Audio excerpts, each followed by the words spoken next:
up? It's your girl Z, and today I have business owner, founder, CEO of the Beauty Cave in Harlem, New York City, Najee Bryant. How are Hi, you today? I'm doing good. How are you? I'm good. I'm good. Can't complain. Can't complain. Good. Happy to hear. I'm gonna jump straight into it. For those that do not know, what is the Beauty Cave? The Beauty Cave is a one-stop shop. We do hair, nails, and makeup, and a couple of other things.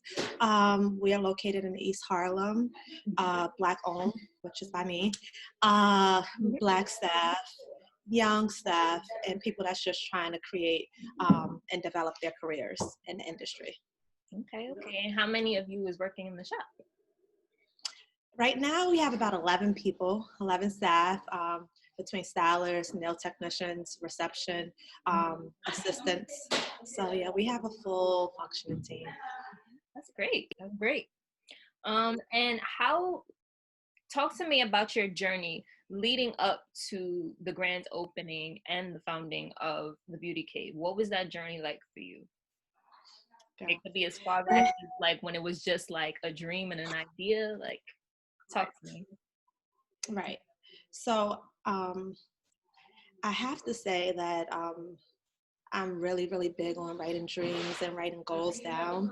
So my sister is one that actually got me into, having New Year's resolutions and having goals and implementing those in the beginning of the year. So the top of the year, what do you want to achieve? What do you want to accomplish? Short-term and long-term goals. So that's kind of been my thing for the last, I want to say, 8 years. So I remember I was working in Corcoran, it's a real estate company, and I just knew that wasn't going to be my lifelong career, and I wanted a little bit more for myself. So I used to sketch and draw certain things, and I drew this cave-looking salon, something fun, and I always said either the cave or the beauty cave. And it's so funny because I will find my old notebooks, and it'll be goal, the beauty cave, open the beauty cave, create a business plan for the beauty cave. So I want to say this is back in like maybe 2014, 15, where I kind of like envisioned this place. And real estate has kind of got me closer to my dream because I'm working in corporate and I was kind of in the back end. Then I migrated to actually becoming a realtor and, getting my own clientele, producing my own business. And I came across this place, just specking out locations in the East Harlem community. And when I saw this cave-looking place, I was just like, this is what I envisioned 5-6 years ago. This is what I want, not knowing if, I was going to be able to do it because at that moment, I didn't know if I was prepared to stop everything and open a business. But when it's your time, it's your time. And I put in that offer, and when they said approved, you could sign your lease today, I was just like, what? Yes. So it's kind of like I really walked in faith, but I always manifested it. I always wrote it down. So even though in 2017 to 18, I didn't achieve that goal, I added it on to the next year, and I wrote it down. So every year I would keep on writing, own my own business, own my own salon, own my own one-stop shop. And it just so happened in 2018, that's when it actually came to reality. So you just got to have patience and keep on writing it down. It's funny that you use the word manifesting because that's what I was going to say. Like, I find myself doing that sometimes as well. And you write it down, and when you actually reach the goal and you look back, you're like, wow, I like really came far. Like something that I wrote down and I really made this happen. So here you are 2 years later, and something you wrote down, you never stopped. You kept persistent. So that's good. That's really good. Thank you. How did your upbringing shape your the entrepreneur in you? A lot of discipline. Okay. So my mom, I have to give it to her. She was so strict when it comes to my sisters and I. Early curfew. So we lived in Jersey, but we commuted to New York every day.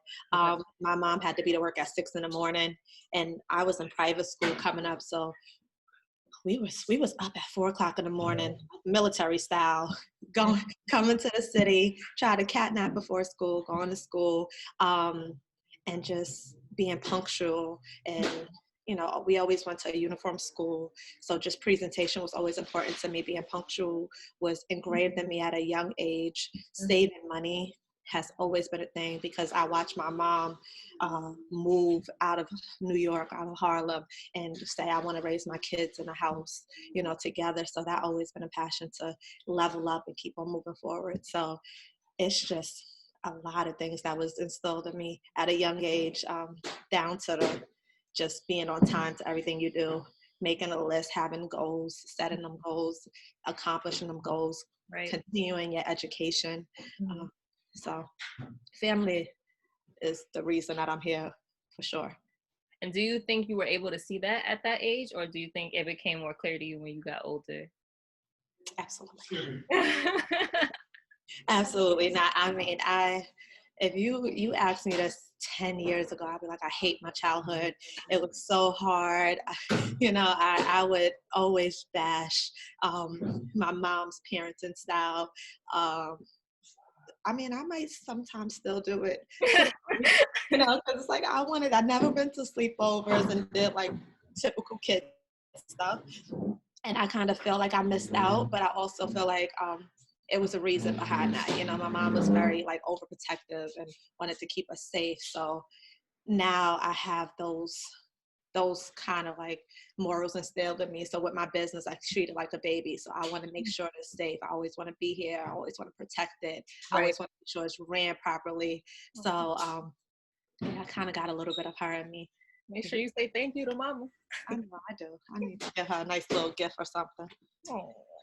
What is one of your biggest lessons through your journey leading up to the grand opening of the Beauty Cave? So you talk about that you had to manifest to get where you are today, but what is one of the biggest lessons that probably kept you grounded and got you to that point?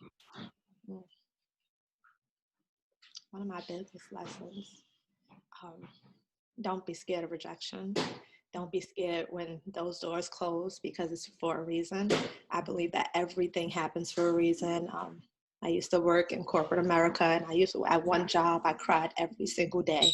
That's the last job I had, to be honest. And I just was like, this cannot be my life. Right. You know, like God has something bigger in store for me. And I didn't take that as like me being a failure. I took it as, this is not my purpose. This is not where I belong. And it's more things in store for me. So don't be afraid to just push through those doors. And it's funny that you talk about purpose, because I was going to ask you, what do you consider a passion of yours? Because oftentimes, like, people try to connect passion and purpose together. And I feel like a lot of us had a lot of time to sit down and think about what our purpose is during this time. But how do you connect the two, and what is your passion? So it's funny that you asked me that, because honestly, I'm still trying to figure that out. Okay. So, you know, as I build my career and I keep moving forward, I still can't tell you exactly what my passion is or what my purpose is. I feel like every day I'm moving towards the direction that God wants me to go into. But I feel like it's more so making people happy. I'm a people person. I'm just someone that I always want to bring people together. And I think that's why the salon kept on gravitating towards me, because it's like, I want to make people feel beautiful. I want people to understand that, you know, Black people can open businesses and be successful. I want to encourage people. I want to motivate people.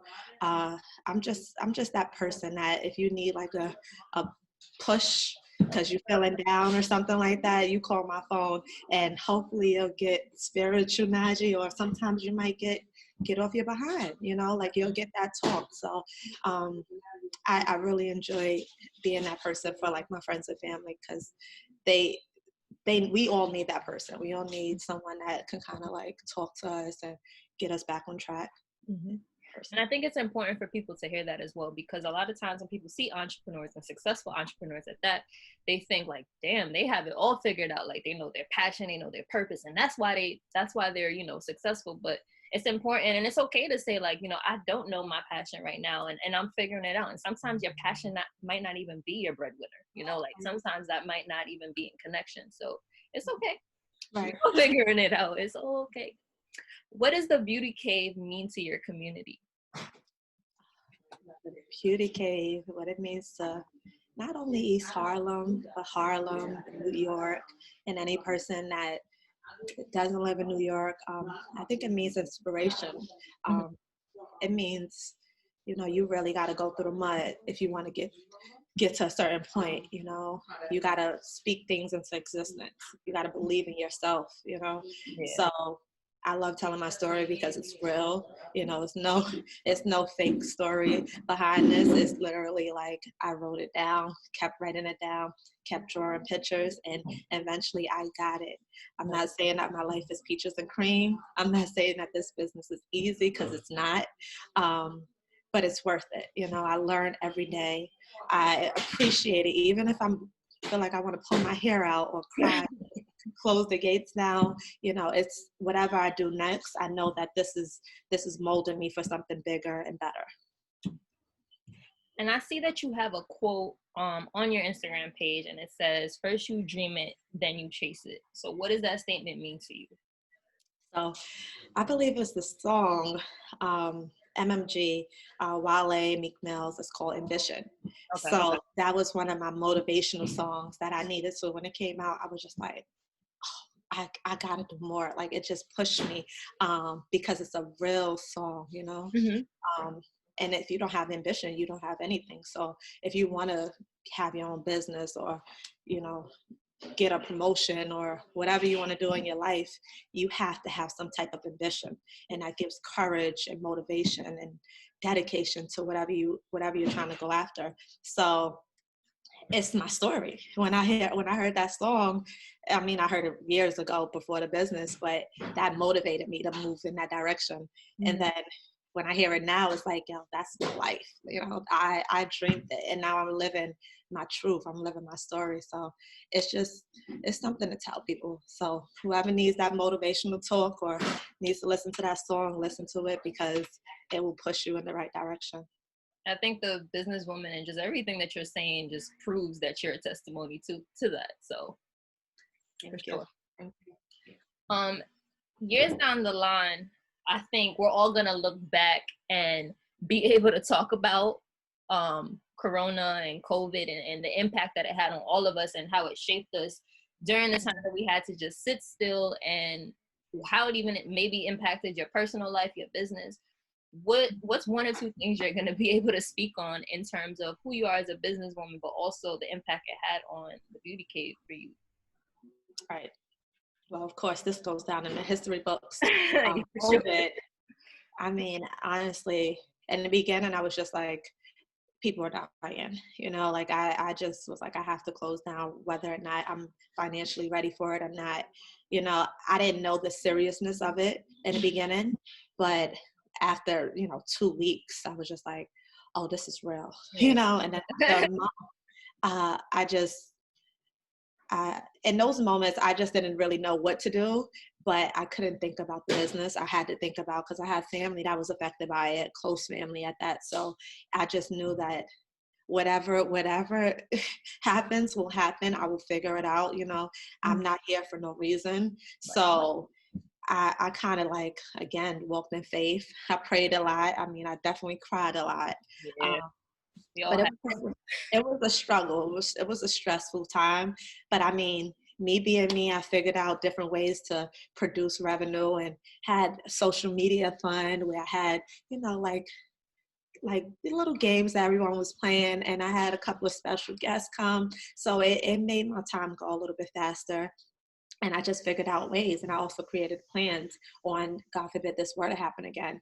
What can I do to have a recession-proof business? What can I do to still produce revenue? What can I do to still push my brand? So we got a lot of stuff coming in store, because, again, we don't know if this may happen again, if we have another phase, a wave, I should say. So now we're going to be prepared, product, tutorials, live seminars, and we're going to take advantage of the social media platform, opposed to just kind of telling our clientele we'll be back soon and not giving them an exact date. And I think that's really dope that you found the time to fill that void, because I think some of us may have found ourselves sitting down and we're like, okay, what do we do now? So it sounds like you found many ways, and that's very important as a business owner, and a tip for most people to like, okay, if this does happen again, how am I going to line myself up? How am I going to line my business up? Right. Thank you. Is there anything else you want us to know about the Beauty Cave, or anything else you want to leave for a fellow entrepreneur out there that is, looking to be a businesswoman or a business owner, or open their own one-stop shop? Of course. So I would say think outside the box, find something that, of course, you want to do, something that you love to do, something that you can help with, but also add a little bit more. I know we spoke about it earlier, but I also convert my space into bed space on Sundays when we're closed. So that's another form of revenue. I do a lot of community work. So we do this is Domestic Violence Awareness Month. Last year we hosted one with one of like a former domestic violence, I should say, like survivors. And she spoke. We had a couple of people come out from the neighborhood and kind of created some type of engagement and let people know this is a safe space. So it's more than the salon. We do pumpkin pick and carving events, Halloween. I mean, now with COVID, we don't really know what we're going to do, but we're figuring it out. We do toy drives, anything to just let the community know that we're here and we're here to support. It's not just about money. It's more about helping one another and building one another. So we're here, we're more than just a salon. It's a lifestyle. It's a brand. It's a sisterhood. And if you have a passion to do anything, just make sure that you put your thinking cap on and you can figure out multiple ways to produce, because it's hard. It is really, really hard, but it's achievable. So good luck. Thank you. I think that goes back to my question when I asked you what the Beauty Cave means to your community, and I think what I'm taking away is that it's a safe space, it's a safe haven, and that's similar to what I describe my show as. It's a safe haven for your community, and sometimes the community really needs that. The community just sometimes needs a break, somewhere to go and say, you know what, I'm gonna go here real quick, kill some time, talk to some people, and relate. So that's really dope. I'm sorry? I said, wear a vibe. Yeah, I like that. All right, so now I want to play a round of this or that with you, just so we can continue to get to know Najee. Is that okay? Okay. All right. Don't tell me, don't go too hard. No, I'm not. Don't worry. Would you rather have a clone of yourself or have a pet dog who can talk? Oh, of course, a pet dog. I have a dog. I wish I knew what he could say to me. Aww. He might be airing out your business after the fact. He'll definitely do that, but he'll tell me about myself too. I love that. That's so cute. Martin or the Fresh Prince of Bel-Air? Martin. Calendar or phone reminders, especially as a businesswoman? Calendar. Riches or happiness? Happiness. Love that. Hot comb or flat iron? Flat iron. I don't like hot comb, but it works. I don't think none of us do. Loud or quiet? Quiet. Dark or bright? Depends on what mood. Can we say subtle? I like that. That's unique. Mm-hmm. Be loved or be feared? Be loved. Be sticky or itchy for the rest of your life? Huh? Sticky or itchy? For the rest of your life. Sticky, I guess. Yeah, I think so too. I don't think I want to be itchy for the rest of my life. I will scratch. False hope or no hope at all? False hope. False hope. Yeah. Why? Because I'd rather have some type of hope, even if it's false. Right. It's not after. Fine. Yeah, it's fine. You'll get your feelings hurt a couple of times, but eventually you'll figure it out. All right. Well, thank you for having this moment and talking with me. If you could just let the audience know where they can stay connected, where they could visit your shop, set up an appointment. Of course. Okay, so you guys can check us out online. The Beauty Cave. You can Google us. All platforms. We're on Facebook, Instagram, Twitter. We haven't made a YouTube page, but it's coming soon. The Beauty Cave _ on Instagram. Um, we're located in the heart of East Harlem, 111th and 112th and First Avenue. Uh, and call us. Call us. Our number is 646-649-4444. If you have any questions, we love to talk. That's one thing that we get people. Once they get on the phone, they're like, how do we book? How do we book? Because our staff is so educated, and we love to kind of like answer any questions that clients may have, just to wow them over and get them in our chair. So even a safe space on the phone. Yes. Yes. Okay, well, thank you again. Thank you. Thank you. I truly appreciate it. This was fun. This is fun. Oh, thank you. Thank you.